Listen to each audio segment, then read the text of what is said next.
I think what I need is a really good, reliable, consistent jig for this hinge. If I can get this thing figured out, it is a big, big step. Everything, pardon the pun, everything hinges on this. I need to get consistent hinges. This is actually closer than my first try. Here they are. This was awful, and I tried to measure so carefully. This turns out is not right either. This is as perfectly flush as I can get it, and it's as square as I can get it. Now, what I need is to get these holes not only the right width apart, but the right straight across, 90 degrees from the length of this. And so far, my attempts, even with like multiple squares and all kinds of little ideas, have just not worked. So here's the next version of this. All right, I upgraded to a better brad point bit. I can get, let's see if I can get that to focus. That I can definitely get into a very exact center point. All I have to do is find the center points. Here's my next thought. If I want the hinge to be exactly centered in the middle here, that should help get an exact closing. Now, there is a groove in these, so theoretically, if this is exactly positioned on the center line, the separation between the two pieces, and I don't move it around too much, then if I find the slot underneath where that little indent is, that should be the center. I'm going to try that. I don't know if I demonstrated that very well. See those little slots? It's actually made for screws that can go down beside the piece and really lock those things in. Some people just CA glue them, but they come with, if you buy good ones, they come with screws so that you can put them down countersunk into that slot. That should be the center line. And if I can center line this and center line that, I should have the right place. Let's see.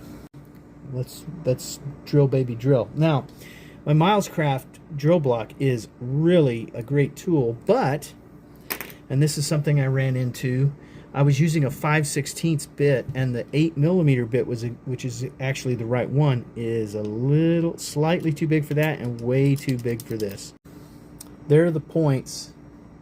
So if I run the brad point bit down in that, it's 8mm. That should be exactly evenly centered. If I can figure this out, I saw a jig, a 3D printed jig that looked really, really good online, and it wouldn't be very expensive to get, but it's printed with like a 1mm spacer between the two pieces of wood. And I want this, when they fold out for the pochades, this is what this is about. Sorry if I didn't mention that earlier.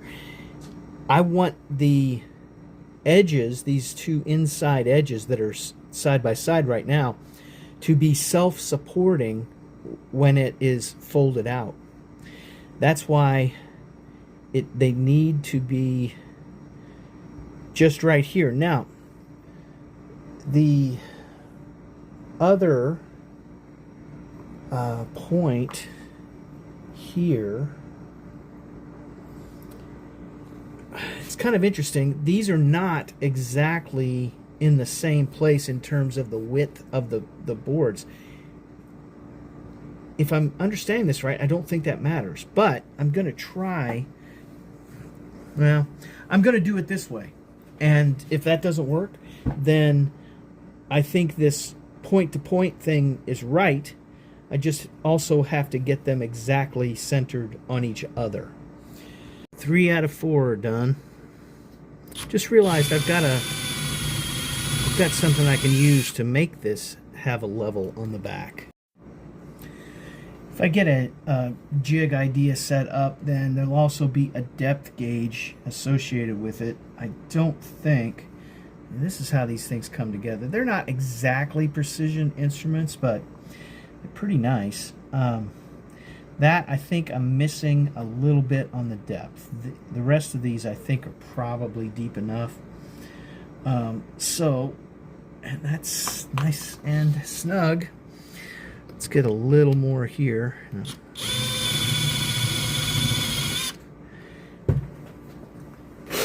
And in classic Marx Brothers fashion, whoops, too much, probably. It doesn't really matter for this test. That is not quite. I need just a hair more there, too.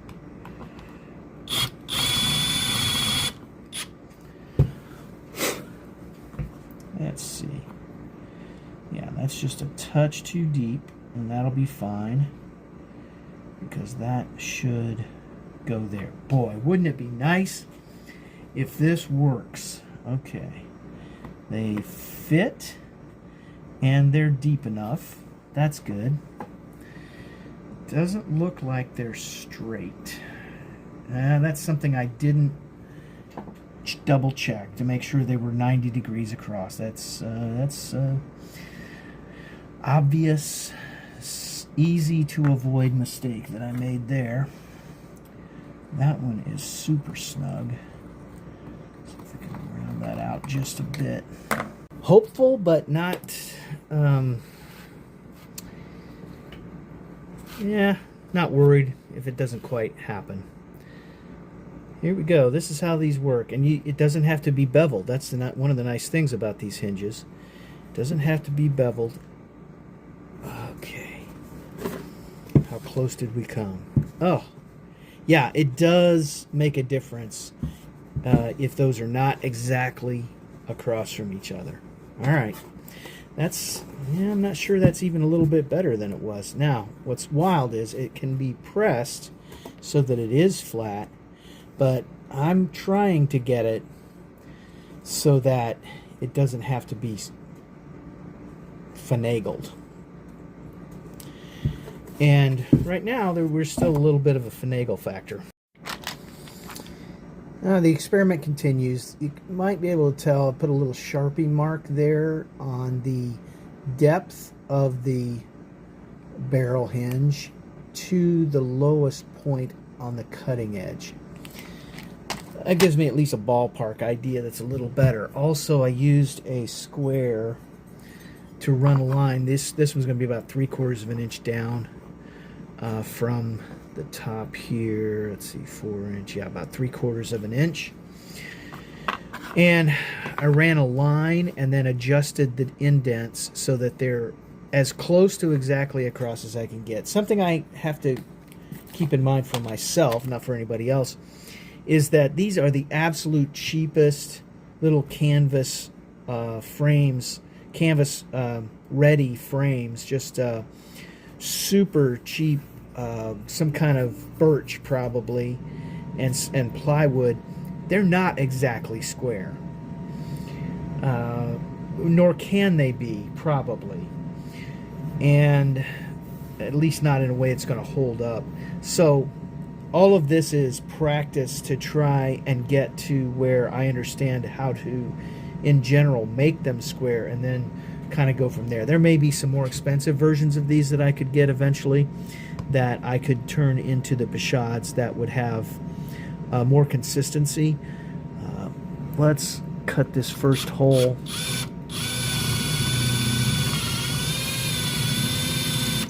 And I think I got down to that. Well, a little more. Okay. I think we're down there. I'll finish the rest and come back. Yes, the cheapest possible frames, basically the cheapest possible. The cheapest possible barrel hinges. There may be better quality barrel hinges out there somewhere too. And It's interesting that I wonder if that one's just a little bit bigger. Let's swap those and see if there's a fit issue. That may be a sign of a bit of inconsistency on the make of the hinges. Yeah, that goes in easier. Sure would be nice. Sure would be nice. They look, actually that looks better, doesn't it? It looks a little more square.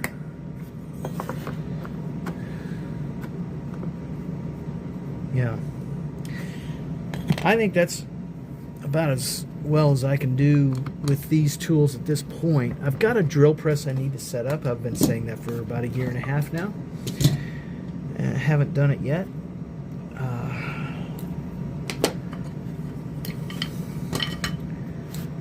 Here we go.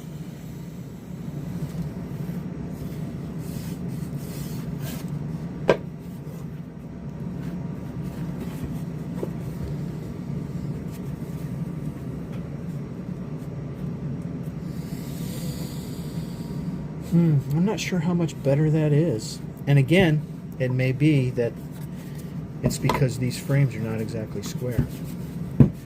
At this point, what I'll do is I'm going to go ahead and put the screws in and basically finish this off and see if that makes any difference. Alright, turns out the 2.5 bit is better than the 2.0, but there's the finished screw.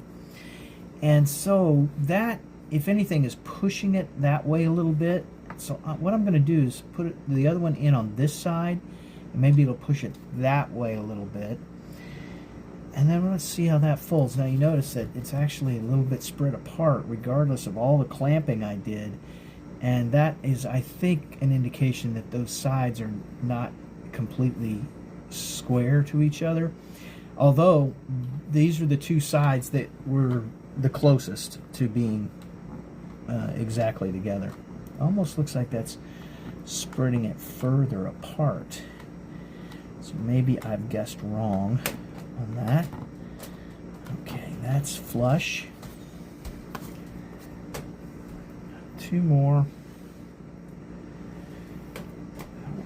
Of course, the goal here, this is a small part of a big process for a project that I would like to be doing custom work for.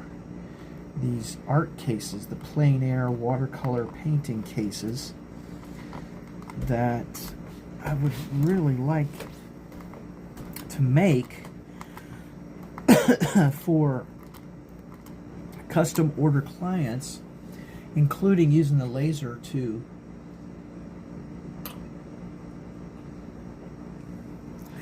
choked up there. Put like a custom logo, and or, as in Chandra's case, some favorite quotes from her favorite artists, or quotes that she just likes, and a couple of scripture verses and that kind of thing. The laser can be used to put those on, and I think that could be a nice way to market them. Now notice there's a bit, it's off a little bit down here. While I'm thinking about it, I'm just actually going to swap these out and see if that doesn't change the direction of that a little bit.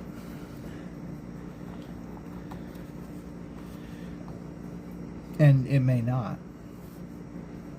But that's the purpose of today's video, which is, you know, it's not a, hey, here's my completed project, aren't you impressed kind of thing. It is, as is often the case with me, I'm trying to learn something, and I appreciate anybody that takes time just to join in the fun by watching. Greatly appreciate that. And also, you know, leaving a comment and anything else, sharing it with somebody, if you know, especially if you know somebody that's looking for a watercolor, travel watercolor thing. Oh, that's great. Fortunately, that is slightly magnetized. Yeah, I'm gonna have an issue with this, I see. Nice and easy. Get get it started. Okay. Yeah, I don't think it's, well, yeah, that may have actually pulled it a little bit closer together. I don't think it's going to match up, though. Okay. Here we go.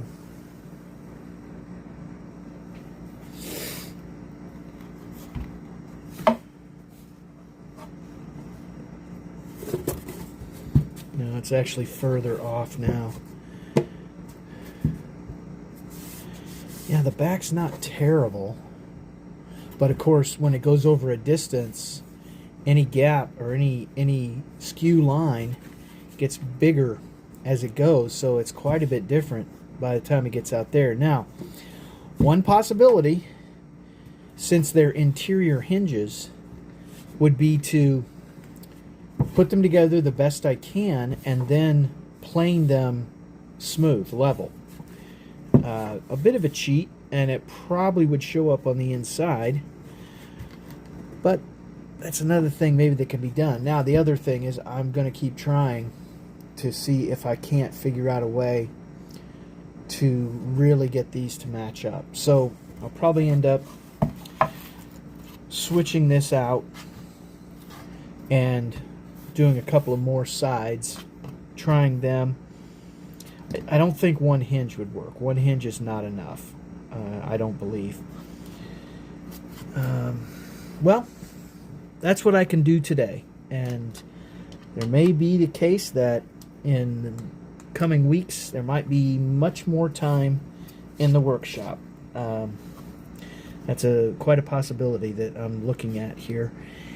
But in the meantime, and sometimes the time is pretty mean, I can do what I can do and share what I can share and be blessed and grateful for all of that. Thanks very much for watching.